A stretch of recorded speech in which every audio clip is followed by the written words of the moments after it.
இங்கே 2 பொண்ணுங்க ஒரே மாதிரி இருக்காங்க. அதுல ஒருத்திய வந்து அந்த நாட்டோட அரசனை கல்யாணம் பண்ணிக்கிறாளா. கல்யாணம் ஆகி பல வருஷம் ஆச்சு. ஆனா குழந்தை இல்ல. இந்த நிலைமை தொடர்ந்துச்சுன்னு வச்சுக்கோங்களேன், அந்த இடத்துல நிரந்தரமா இருக்க முடியாது இல்லையா. அதனால தன்னை மாதிரியே இருக்கக்கூடிய தன்னுடைய தங்கச்சியை கூட்டிட்டு வந்து ராத்திரி மட்டும் எம்பரரோட ஒன்னா இருக்க வச்சுன்னு வச்சுக்கோங்களேன், அவ வந்து பிரெக்னன்ட் ஆயிடுவா இல்லையா. அதுக்கு பிறகு அந்த குழந்தைய தான் வாங்கி வளர்த்துக்கலாம் அப்படின்னு சொல்லிட்டு தன்னை மாதிரியே இருக்கக்கூடிய தன்னுடைய தங்கச்சியை கூப்பிடறதுக்காக அவளுடைய அம்மா வீட்டுக்கு போறாளா. அந்த இடத்துலயும் பாவம் அந்த பொண்ணு ஒரு வேலைக்காரி மாதிரி ஒரு அடிமை மாதிரி வந்து வாழ்க்கைய வாழ்ந்துட்டு இருக்காளா. அவகிட்ட போய் எனக்கு பதிலா என்ன மாதிரியே என் ஹஸ்பண்ட் கிட்ட நடந்துக்கோ அப்படின்னு சொல்ல அவளும் ஷாக் ஆயிடுறா. விளையாடுறீங்களா, உங்களுடைய ஹஸ்பண்ட் வந்து இந்த நாட்டோட அரசர், அவருக்கு மட்டும் உண்மை தெரிஞ்சது அப்படின்னா என்ன கொண்டு போட்டுருவாரு அப்படின்னு சொல்ல ஒரே மாதிரி இருக்கக்கூடிய இந்த 2 பொண்ணுங்களுக்கும் அப்பா ஒருத்தர் தான், ஆனா அம்மா வேற வேற. உயர்ந்த அந்தஸ்துல இருக்கக்கூடிய அம்மாக்கு பிறந்த பொண்ணு தான் வந்துட்டு அரசரை கல்யாணம் பண்ணியிருந்திருப்பா. அதே டைம்ல கொஞ்சம் லோ லெவல்ல இருக்கக்கூடிய ஒரு பொண்ணு அவங்க அப்பா கல்யாணம் பண்ணியிருந்திருப்பாரா. அவருக்கு பிறந்த குழந்தை தான் தங்கச்சியான ஸ்டெல்லா. இந்த மாதிரி 2 பொண்ணுங்க இருக்காங்க அப்படின்ற விஷயமே வெளியில இருக்கக்கூடியவங்களுக்கு தெரிஞ்சிருக்காதா. ஆக்சுவலா என்ன நடந்திருக்கும் அப்படின்னா, நம்மளுடைய ஹீரோயின் வந்துட்டு சின்ன பொண்ணா இருக்கும் போது அவளுடைய அம்மா அவளுக்காக சாப்பாடு எடுத்துட்டு வந்து கொடுக்குறாளா. அந்த ஃபுட்டை பார்த்த உடனேயுமே அந்த குழந்தை ரொம்பவுமே சந்தோஷப்படுது. அதை சாப்பிட சொல்லி தன்னுடைய அம்மா கிட்ட கொடுக்குறாளா. ஆனா அவளும் வந்துட்டு நான் ஏற்கனவே சாப்பிட்டுட்டேன், இன்னைக்கு உன்னுடைய பிறந்த நாள், அதனால இது ஃபுல்லாத்தையும் நீ தான் சாப்பிடணும் அப்படின்னு சொல்ல அந்த குழந்தையும் இல்ல உங்களுக்கு உடம்பு முடியல இல்லையா, அதனால நீங்களும் ஒரு பீஸ்னாவது சாப்பிடணும் அப்படின்னு சொல்லி கட்டாயப்படுத்தி தன்னுடைய அம்மாவுக்கு வந்து ஊட்டி விடுறாள். அவளை வந்து தன் பொண்ணை பார்த்துட்டு நீயும் லூனாவும் ஒரே ஏஜ்ல இருக்கீங்க, ஒரே அப்பாவுக்கு தான் பிறந்திருக்கீங்க, இருந்தாலுமே வந்துட்டு அவ வந்துட்டு ரொம்ப நல்ல ஒரு ஆடம்பரமான வாழ்க்கையை வாழ்ந்துட்டு இருக்கா, நீ இப்படி ஒரு வாழ்க்கையை வாழ்றதுக்கு நானும் ஒரு காரணமா போயிட்டேன், அதுக்காக என்ன மன்னிச்சிடு அப்படின்னு சொல்லிட்டு இருக்க. அந்த குழந்தைய தன்னுடைய அம்மாவை கட்டி பிடிச்சிட்டு எப்பவும் உங்க கூட இருக்கிறது மட்டும்தான் எனக்கு ஒரு நல்ல லைஃப் அப்படின்னு சொல்லிட்டு இருக்காளா. இப்போ அம்மாவும் கிட்ட இருக்கக்கூடிய ஒரு பெண்டட்டை எடுத்து அந்த குழந்தையோட கழுத்துல இதுதான் என்னுடைய பர்த்டே கிஃப்ட் அப்படின்னு சொல்லி போட்டு விடுறா. ஆக்சுவலா இதை என்னுடைய அப்பா வந்து எனக்காக கொடுத்தாரு, ஊர்ல எங்களுடைய குடும்பம் வந்து பிரிஞ்சு போயிட்டோம், மறுபடியும் நாங்க ஒன்னா சேர்றதுக்கு இது வந்து உதவியா இருக்குன்னு சொல்லிட்டு கொடுத்தாரா. பட் நான் வந்து ஒரு லக்கியான கேர்ளே கிடையாது, ஆனா நீ வந்துட்டு இதை உன்னோட கழுத்துல போட்டுக்கோ, ஃபியூச்சர்ல உன்னுடைய தாத்தாவை நீ சந்திக்கிறதுக்கு இது உதவியா இருக்கும் அப்படின்னு சொல்லிட்டு அந்த குழந்தையோட கழுத்துல போட்டு வர்றாளா. இப்ப அந்த இடத்துக்கு பணக்காரியான அவங்க அப்பாவோட ஃபர்ஸ்ட் ஒய்ஃப் வரா. அவளும் வந்துட்டு 2வது இருக்கக்கூடிய ஒய்ஃப் மேல வந்து திருட்டு பழியை போட்டுட்டு அவளுக்கு வந்து பாய்சன் கொடுத்து அந்த இடத்துலயே கொண்டுறாளா. தன்னுடைய அம்மா வந்து கண்ணு முன்னாடியே இறந்து போறதை பார்த்துட்டு அந்த குழந்தை ஷாக் ஆகி போய் நிக்க. இப்ப அந்த குழந்தையோட வாயிலேயே விஷத்தை ஊத்துறதுக்காக போறாங்களா.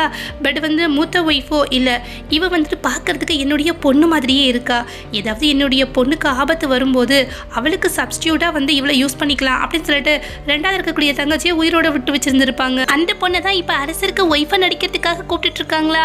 அவளும் ரொம்பவுமே பயந்து போக நீ வந்துதான் ஆகணும், அப்படி இல்லைன்னு வச்சுக்கோமே உன்னுடைய அம்மாவோட சாம்பல் வந்து இந்த மேன்ஷன்ல தான் பாதுகாப்பா இருக்கு இல்லையா, அதை எடுத்து வெளியில போட்டுருவோம் அப்படின்னு சொல்லி மிரட்ட அவளோ இறந்த என்னுடைய அம்மாவோட சாம்பலை நான் நிம்மதியா விட்டுருங்க, நீங்க சொல்ற எல்லாத்தையுமே கேட்கிறேன் அப்படின்னு சொல்லிட்டு இருக்காள். அக்காவோட பேரு லூனா. அவளும் வந்துட்டு உனக்கு 15 நிமிஷம் வந்து டைம் தரேன், அதுக்குள்ள என்னுடைய கிளம்பி அரண்மனைக்கு வந்து வரதுக்கு தயாராக அப்படின்னு சொல்லிட்டு அந்த இடத்த விட்டு போக இப்ப நம்மளுடைய ஹீரோயினும் வந்துட்டு என்னுடைய அம்மாவை கொண்டவங்களே இவங்க தான், அவங்களுடைய சாவுக்கு பழி வாங்கறதுக்கான டயத்தை தான் எதிர்பார்த்துட்டு இருக்கேன் அப்படின்னு சொல்லிட்டு அவங்களோட கிளம்பி போக இப்ப அரண்மனைக்கு வந்ததுக்கு பிறகு அக்காவோ தன்னுடைய தங்கச்சியை பார்த்துட்டு உன்னுடைய ட்ரெஸ்ஸை வந்துட்டு ரிமூவ் பண்ணு, அப்பதான் வந்துட்டு உனக்குள்ள வந்து ஏதாவது அடையாளங்கள் வந்து டிஃப்ரெண்டா என்னை விட மாத்தி இருக்கான்னு பார்க்க முடியும் அப்படின்னு சொல்லிட்டு செக் பண்ணிட்டு இருக்காளா. இப்ப தன்னுடைய தங்கச்சியோட ஸ்ட்ரக்சர் எல்லாம் பார்த்துட்டு நாங்க வந்துட்டு மிச்சம் வச்ச சாப்பாடை வளர்ந்த பொண்ணு, இருந்தாலும் என்னை விட இவ்வளவு அழகா இருக்காளே எப்படி அப்படின்னு சொல்லிட்டு பொறாமப்பட்டு இருக்காங்க. இப்ப தன்னுடைய தங்கச்சியை பார்த்துட்டு இங்க பாரு, ராத்திரியில அவரோட ஒண்ணு சேர்ந்து இருக்கிறது மட்டும்தான் உன்னுடைய வேலை, மற்றபடி நீ அவர்கிட்ட எதுவுமே பேசக்கூடாது, மறுநாள் காலையில ஒன்னு அங்கிருந்து மறைச்சு வச்சுட்டு நானே வந்து அந்த இடத்துக்கு வந்துருப்பேனா அப்படின்னு சொல்லிட்டு இருக்காளா. சப்போஸ் வந்துட்டு என்னுடைய ஹஸ்பண்டை வந்து மயக்கிறதுக்கு ஏதாவது ட்ரை பண்ணேன்னு வச்சுக்கோமே உன்னை கொண்டுருவேன் அப்படின்னு சொல்லிட்டு அங்க இருக்கக்கூடிய ஒரு சாட்டையை எடுத்து அவளை அடிக்கிறதுக்காக போறாளா. பக்கத்துல இருக்கக்கூடிய வேலைக்கார அம்மாவோ இவளை அடிச்ச அப்படின்னா அவளுடைய உடம்புல வந்து நிறைய காயமா பட்டுருமா, அரசர் வந்து ஒன்னா சேர்ந்து இருக்கும் போது அதை நோட் பண்ணிருவாரு, அதனால இவளை வந்து கஷ்டப்படுத்துறதுக்கு நிறைய வழி இருக்கு, அதெல்லாம் ட்ரை பண்ணுவோம் அப்படின்னு சொல்லிட்டு அப்பா வந்து அவளை அழகா ரெடி பண்ணிட்டு இருக்காங்களா. இப்ப இந்த வேலைக்கார அம்மாவும் தங்கச்சியை ரெடி பண்ணிட்டு இருக்காங்க. இங்க பாரு, இப்போ வந்துட்டு எம்பரர் இங்க வந்துருவாரு, அவர்கிட்ட நல்ல விதமா நடந்துக்கணும், ஓவரா வந்து ஆக்ஷன்லாம் போட்டுட்டு இருக்காத, நீ வந்து ஒரு சப்ஸ்டியூட் தான் அப்படின்னு சொல்லிட்டு இருக்காங்களா. அவளை மனசுக்குள்ளேயே எங்க அம்மாவுக்கு வந்து விஷயம் கொடுத்து கொல்லும் போது நீ தான் முதல்ல அந்த இடத்துல இருந்த, என்னுடைய பழிவாங்கல்ல நீ தான் ஆளு அப்படின்னு சொல்லிட்டு பிளான் பண்ணிட்டு இருக்காளா. கரெக்டா அந்த இடத்துக்கு அரசர் வந்துடுறாரு.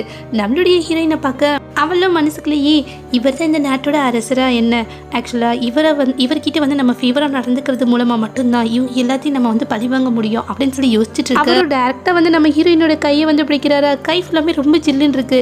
என்ன இவ்வளோ ஐஸாக இருக்குது அப்படின்னு சொல்லிட்டு பக்கத்தில் இருக்கக்கூடிய வேலைக்கார அம்மாவை பார்த்துட்டு இதுதான் இவ்வளோ வந்து நீ பார்த்துக்கிற லட்சணமா என்ன, இந்த அம்மாவை இங்கேருந்து இழுத்துட்டு போங்க, இவங்களுக்கு கண்டிப்பாக பனிஷ்மெண்ட் கொடுங்க அப்படின்னு சொல்ல அவங்களும் நம்மளுடைய ஹீரோயினை பார்த்துட்டு இருக்காங்களா, எப்படியாவது என்னை காப்பாற்றுவான்னு சொல்லிட்டு அவளை எதுவும் பேசாமல் அமைதியாக இருந்துடுறான். இப்போ அந்த அம்மாவை இழுத்துட்டு போய் நல்லா அடின்னு அடிச்சு வெளுத்துட்டு இருக்காங்களா. இப்போ அரசர்கிட்ட நம்மளுடைய ஹீரோயினும் வந்து ரொம்ப நல்ல விதமாக பேசுகிறாளா. அவரும் வந்துட்டு என்ன எப்பவும் நடந்துக்கிறத விட இன்னைக்கு நீ நடந்துக்கக்கூடிய விதம் வந்து ரொம்பவுமே வித்தியாசமாக இருக்குது, இருந்தாலும் இது எனக்கு ரொம்பவுமே பிடிச்சிருக்கு அப்படின்னு சொல்லிட்டு நம்ம ஹீரோயினோட சேர்ந்துருக்காரு. மறுநாள் காலையிலேயோ அக்காவும் அந்த இடத்துக்கு வந்துட்டு நம்மளுடைய ஹீரோயினை வந்து மாற்றி விடணும் இல்லையா, அதுக்காக வரா.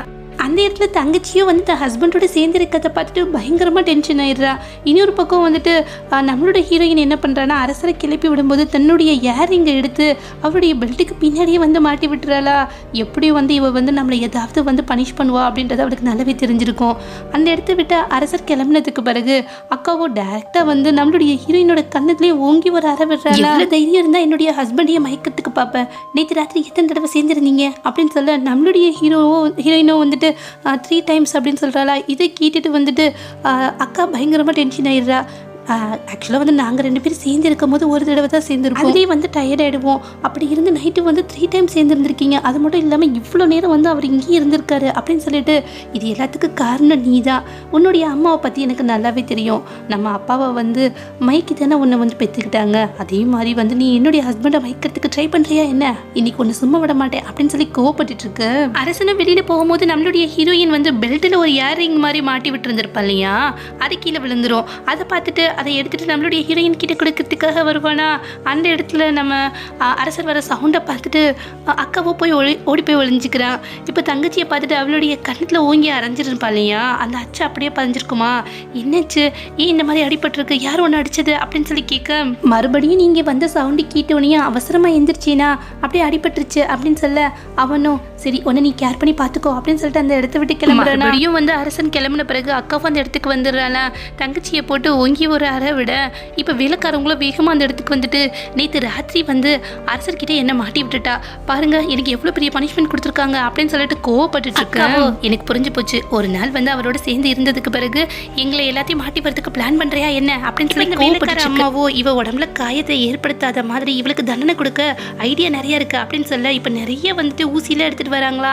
அதில் ஒன்று எடுத்து நம்மளுடைய ஹீரோயினோட கையிலேயே குத்துறதுக்காக வர இப்போ அவளும் இங்கே பாரு, ஆக்சுவலாக நான் உன்னுடைய இடத்துல வந்து நடிக்கிறதுக்காக வந்திருக்கேன், இந்த வேலைக்காரவங்க அரசர் முன்னாடியே என்னை வந்துட்டு மரியாதை இல்லாமல் நடத்திட்டு இருக்காங்க, அவருக்கு இந்த பார்த்துட்டு சந்தேகம் வந்துடாதா என்ன, அதனால தான் நான் அவ தண்டனை கொடுக்கும் போது வந்துட்டு பேசாமல் இருந்துட்டேன் அப்படின்னு சொல்ல அந்த வேலைக்காரங்களோ அந்த மாதிரிலாம் நான் எதுவும் பண்ணலை அப்படின்னு சொல்லிட்டு இருக்காங்களா. இப்போ அக்காவோ தன்னுடைய வேலைக்காரம்மாவை பார்த்துட்டு இங்கே பாரு, ஆக்சுவலாக நான் ஏதாவது ஒரு ஐடியா பண்ணி இவளை இங்கே கூட்டிகிட்டு வந்துட்டா நீ வந்து என்ன பெரிய வந்துட்டு நீ தான் ராயல் மாதிரி நடந்துக்கிறியா என்ன அப்படின்னு சொல்லி கோவப்பட்டு இருக்க. இப்போ நான் வேலைக்காரம்மாவை அங்கேருந்து அனுப்பிச்சி விட்டுறாளா. இப்போ நம்ம ஹீரோயின் கிட்ட இங்கே பாரு, நேற்று ராத்திரி வந்து அவர் உன் கூட சேர்ந்து இருந்தாருன்னு சொல்லிட்டு ரொம்ப வந்து நீ தான் உயர்ந்தவ அப்படின்னு தான் நினச்சிக்காத, இன்னைக்கு ராத்திரி நான் அவர் கூட சேர்ந்துருக்கேன், அவர் என்கிட்ட எவ்வளோ அன்பாக நடந்துக்கிறாரு அப்படின்றத நீ மறைஞ்சிருந்து பாரு, எப்போவுமே நான் தான் உன்னை விட பெஸ்ட் அப்படின்றத நீ தெரிஞ்சுக்குவ அப்படின்னு சொல்ல அன்னைக்கு ராத்திரியே வந்துட்டு தங்கச்சி ஒரு ஓரமாக ஒளிஞ்சிருக்கு சொல்லிட்டு அரசருக்காக வந்து அக்கா வெயிட் பண்ணிட்டு இருக்கா. அடுத்து என்ன நடந்தது அப்படின்னு நெக்ஸ்ட் பார்ட்டில் பார்க்கலாம். தேங்க்யூ.